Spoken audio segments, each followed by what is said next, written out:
기도하겠습니다. 사랑과 은혜 하나님 아버지 감사합니다. 이 새벽 저희를 깨워주시고 주님 앞에 나와 우리가 예배함으로 이 하루를 시작하게 하심에 감사를 드립니다.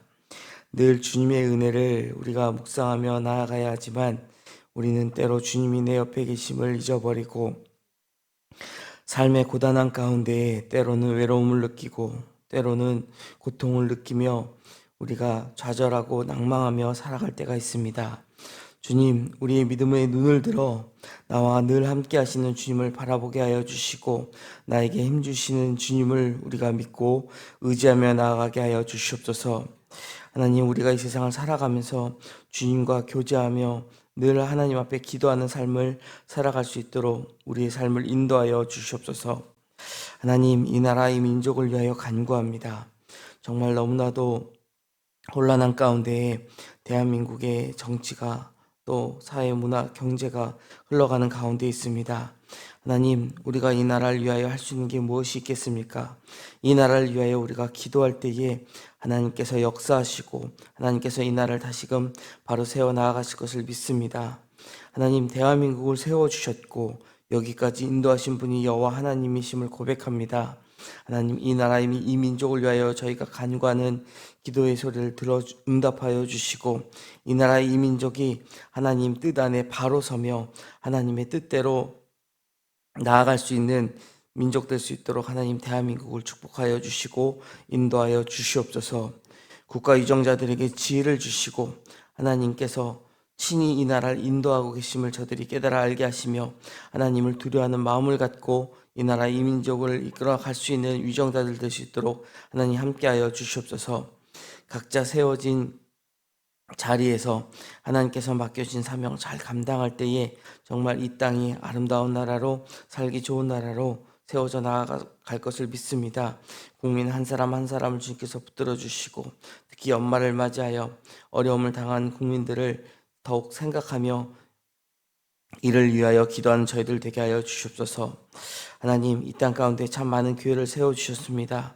이 땅에 복음이 전파되기까지 얼마나 어려움이 있었는지를 저희가 돌아보게 하여 주시고 하나님께서 이 땅에 복음을 전파하여 주시고 또 그 복음이 뿌리 내려 많은 교회가 세워졌음을 저희가 기억하며 우리도 그 교회의 일원으로서 하나님의 복음의 사역을 잘 감당하는 자들 되게 하여 주시옵소서. 무엇보다 이 복음을 전하는데 애쓰는 자들 되기 원합니다. 하나님, 저희에게 귀하게 전해주신 이 복음을 저희도 저희의 목숨을 걸고 전할 수 있는 믿음을 갖고 이 복음 전하게 하여 주시옵소서. 우리 주변에 또 가족들에게 이 복음을 전할 때에 강하고 담대함으로 전하게 하여 주시고 또 지혜롭게 이 복음을 전함으로 이 복음이 전파되어 많은 영혼이 구원받을 수 있도록 하나님 함께하여 주시옵소서. 하나님, 이 복음 전파 사명을 감당하라고 저희 영화교회를 세워주신 줄 믿습니다. 하나님, 저희가 하나님께서 맡겨주신 귀한 사명을 감당함에 부족함이 없는 교회 되게 하여 주시옵소서. 하나님, 특별히 성전 건축을 진행하는 가운데 있습니다.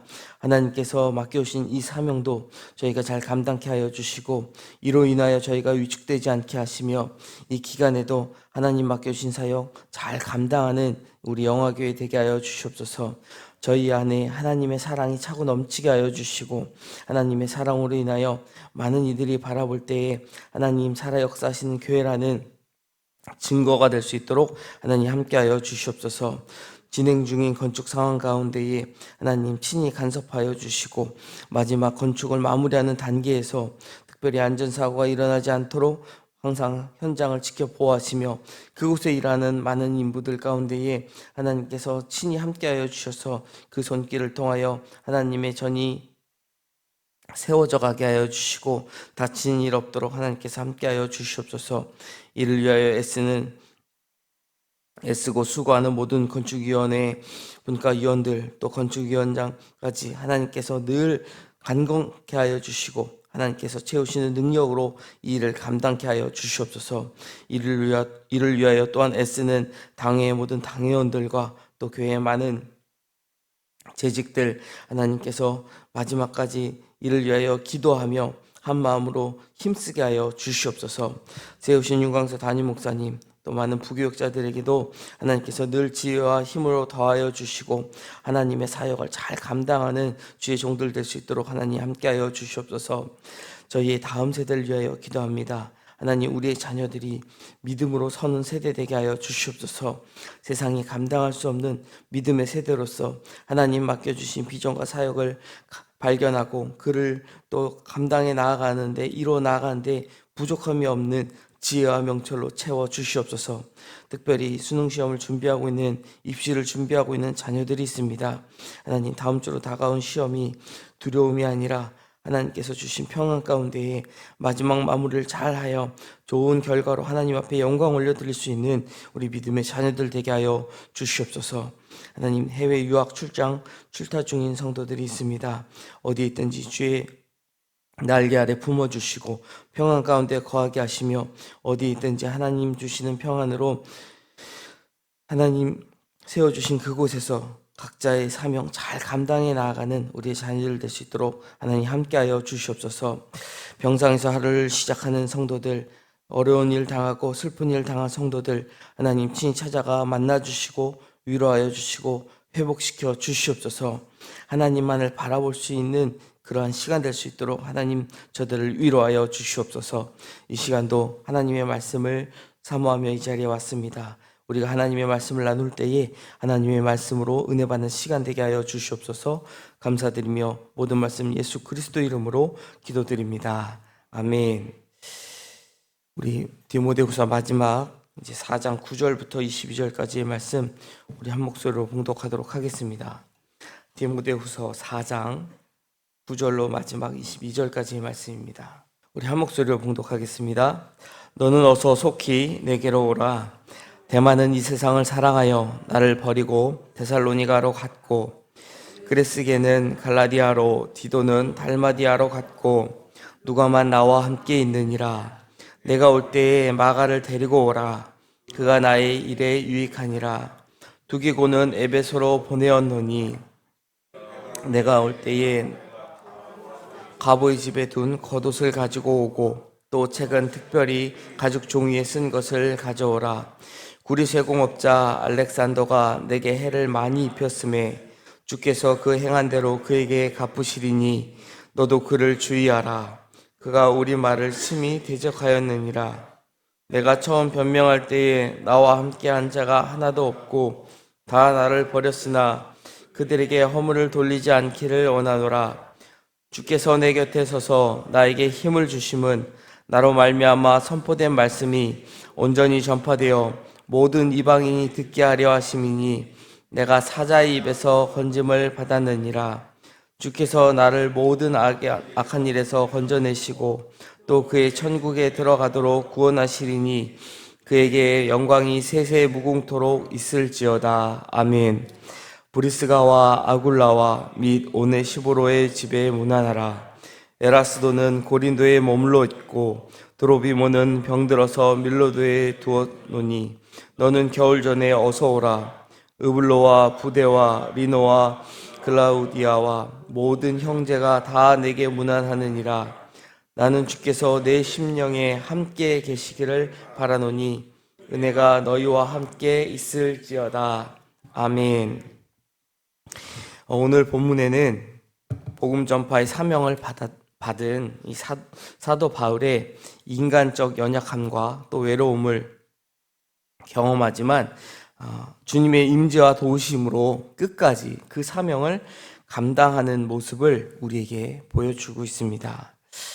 오늘 말씀을 보면 이 바울의 고백 가운데에 함께 동역했던 사람들이 배신하고 다 자기를 떠나고 또 대적들의 자신을 대적하는 그 해악적인 모습들, 그리고 자기가 이제 법정에 서서 겪은 고립 속에서도 주님은 여전히 당신의 곁에 서서 능력을 주셨기 때문에 사도 바울을 통해서 복음이 모든 이방인들에게 온전히 전파될 수 있었다라는 것을 바울은 자신의 마지막 서신, 이 마지막 편지의 내용에 지금 전하고 있습니다.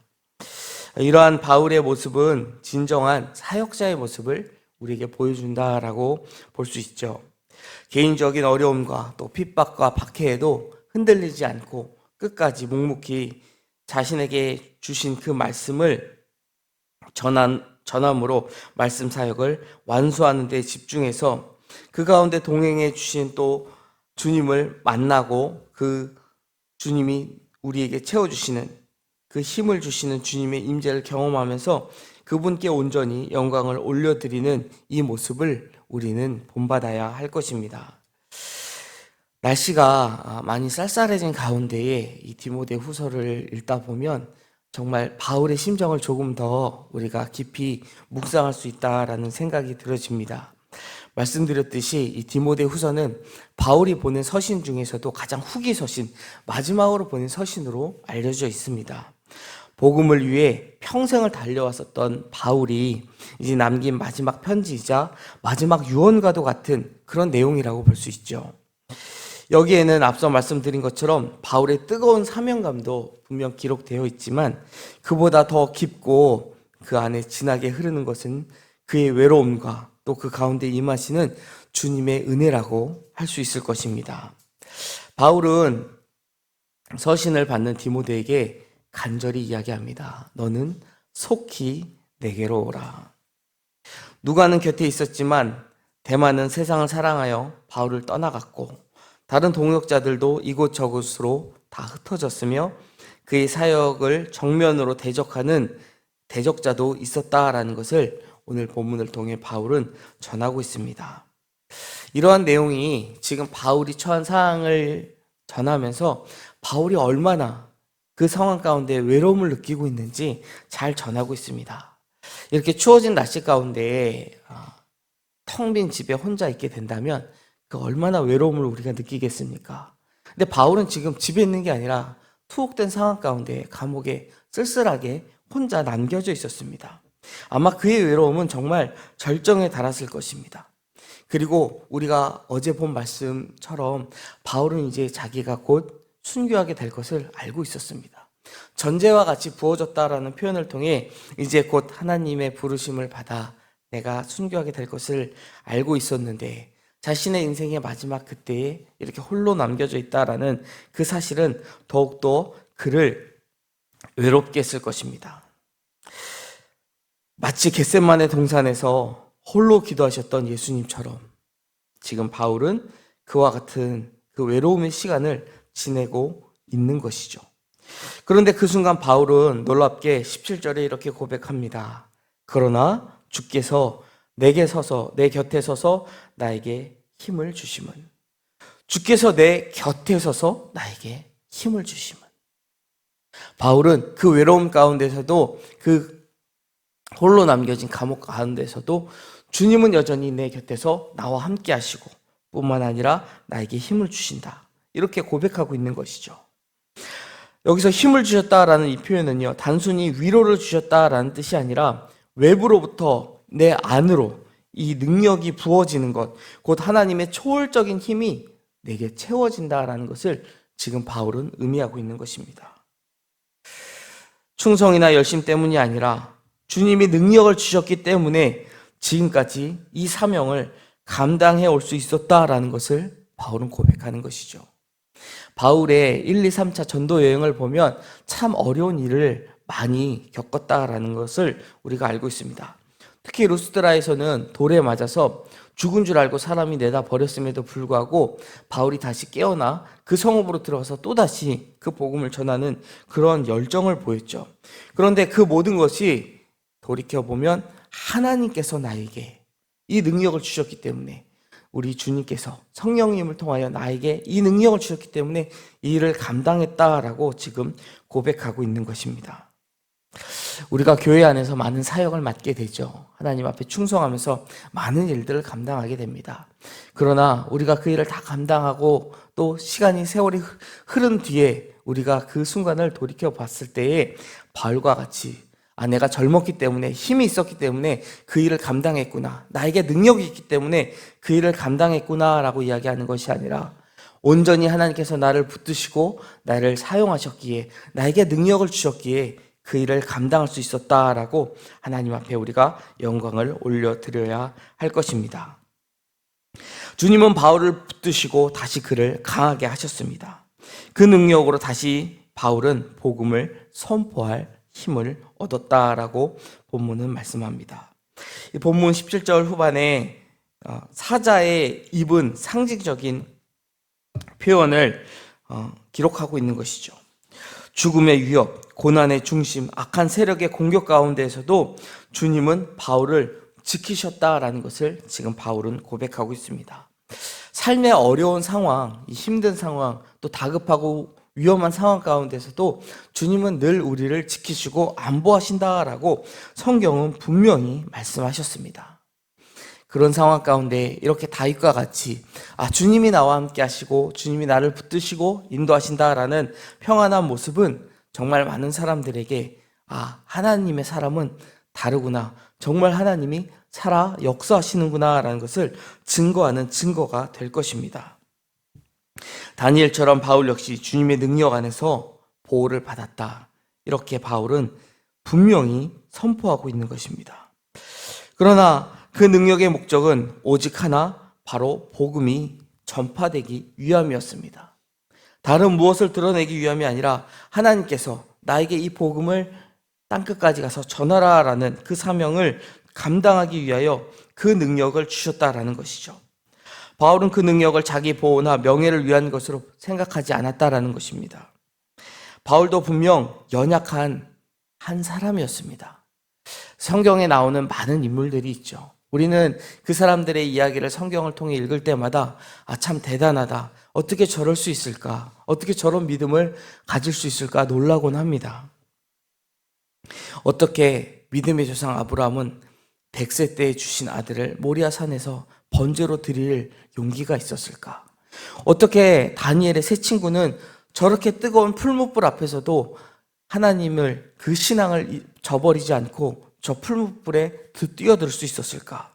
다니엘도 마찬가지로 사자굴에 떨어질 위기에 있었음에도 불구하고 그 믿음을 지켰고, 성경에 나오는 많은 인물들이 어떻게 그렇게 놀랍게 하나님을 영화롭게 할 수 있었을까? 그러나 우리가 그 본문의 말씀을 잘 묵상하다 보면 그 사람이 대단한 것이 아니라 그 사람을 사용하신 하나님의 그 능력이 대단하다는 것을 우리가 깨닫게 됩니다. 바울이 대단한 사람이 아니었다라는 것은 이 디모데 후서를 통해서도 정말 그의 인간적인 모습을 통해서 우리가 확인할 수 있다는 것이죠. 그런 연약한 사람을 하나님은 붙드셔서 이 신약 성경에 14권의 책을 남기게 하시고, 뿐만 아니라 이방인들, 오늘 본문의 표현처럼 모든 이방인들이 이 복음을 듣게 하는 복음 전도자로 사용하셨다라는 것입니다. 추워서 외투가 필요했고 지식이 담긴 책과 말씀을 담은 두루마리도 그는 그리워했습니다. 복음의 전달자였던 사도 바울도 실제 필요한 물품이 있었고 그는 그것을 부끄러워하지 않고 지금 오늘 본문을 통해 요청했다라는 것이죠. 복음이면 아무것도 필요 없을 것 같았던, 정말 복음 전파를 위해 모든 것을 공급을 받고, 그리고 그 공급받은 것, 또 자신이 열심히 일하면서 모은 모든 것으로 당당하게 복음을 전하는 것 같았지만 마지막에 그의 모습을 보면 정말 외로움에 울부짖으며 나의 필요한 것을 구하고 있는 이러한 모습을 보이고 있습니다. 마지막까지 사람을 찾고 끝까지 관계를 포기하지 않는 그 모습. 사람에게 상처받고 외면당했어도 바울은 여전히 사람을 바라보고 다시 함께 동역하기를 소망하는 그 모습을 이렇게 오늘 우리에게 보여주고 있습니다. 바울이 사람을 찾는 것, 외로워서도 있지만 오늘 본문은 분명히 그는 여전히 이 복음을 전하는 일에 애쓰고 있음을 보여주고 있다는 것이죠. 그런 바울이 마지막 인사를 이렇게 끝맺고 있습니다. 주께서 내 심령에 함께 계시기를 바라노니. 지금 디모데에게 마지막 인사를 주께서 내 심령에 함께 계시기를 바란다라고 이야기합니다. 우리가 바울의 서신을 보면 그 마지막 서신에 보면 대부분 이제 축도의 형식을 갖고 있는 그런 축복문이 있습니다. 물론 이 뒤에도 은혜가 너와 함께 있을지어다라는 그런 내용의 인사말이 있지만 22절의 내용을 보면 주께서 내 심령에 함께 계시기를 바란다. 그의 외로움이 정말 절실히 느껴지는 그러한 축복이다라고 할 수 있습니다. 분명 디모데에게도 그의 복음을 전하는 소명의 그 길 가운데에 외로움을 느끼고 어려움을 느낄 수 있을 것을 바울은 그 길을 걸었기에 알고 있었다라는 것이죠. 그럴 때마다 기억하라라는 것입니다. 주께서 내 심령과 함께 계신다. 주님이 너와 함께 하신다. 내가 혼자가 아니다라는 것이죠. 그래서 다시 버티고 다시 견디고 다시 살아낼 수 있도록 주님만을 의지하라고 지금 바울은 마지막으로 이야기하고 있는 것입니다. 사랑하는 성도 여러분, 혹시 지금 인생 가운데 내가 혼자 있다라고 느껴지시지는 않으십니까? 기대했던 사람에게 실망을 느끼지는 않으셨습니까? 사역의 길에서, 직장의 길에서, 가정과 믿음의 자리에서 외로움을 견디고 계시진 않으십니까? 만약 지금 그렇다면 기억하시기 바랍니다. 주님은 지금 나와 함께 하고 계십니다. 그리고 단지 함께 서 계시는 것으로 끝나는 것이 아니라 우리 안에 성령의 능력을 부어 주십니다. 우리도 바울이 그랬던 것처럼 다시 버티고 다시 견디며 다시 살아낼 수 있도록 나에게 오늘도 능력으로 채워주시는 주님을 만나기를 소망합니다. 오늘도 나의 영원한 소망 되시고 영원한 친구 되시며 영원한 기쁨이 되시는, 내가 살아갈 이유와 목적이 되어주시는 주님의 손을 붙들고 다시 일어서 주님과 함께 나아가는 저와 여러분이 되시기를 주님의 이름으로 축원드립니다. 기도하겠습니다. 우리의 능력 되시는 주님, 언제나 우리와 함께 하시며 능력으로 채워주심에 감사를 드립니다. 우리 인생 가운데에 외롭다고 느낄 때 우리 곁에 계시는 주님을 느낄 수 있게 하여 주시고 주님으로 인하여 새 힘을 얻게 하여 주시옵소서. 오늘도 우리와 동행하시는 주님과 승리하는 하루를 살아갈 수 있도록 저희를 인도하여 주시옵소서. 모든 말씀 우리 주 예수 그리스도 이름으로 기도드립니다. 아멘. 하늘에 계신 우리 아버지, 아버지의 이름을 거룩하게 하시며 아버지의 나라가 오게 하시며 아버지의 뜻이 하늘에서와 같이 땅에서도 이루어지게 하소서. 오늘 우리에게 일용할 양식을 주시고 우리가 우리에게 잘못한 사람을 용서하여 준 것 같이 우리 죄를 용서하여 주시고 우리를 시험에 빠지지 않게 하시고 악에서 구하소서. 나라와 권능과 영광이 영원히 아버지의 것입니다. 아멘.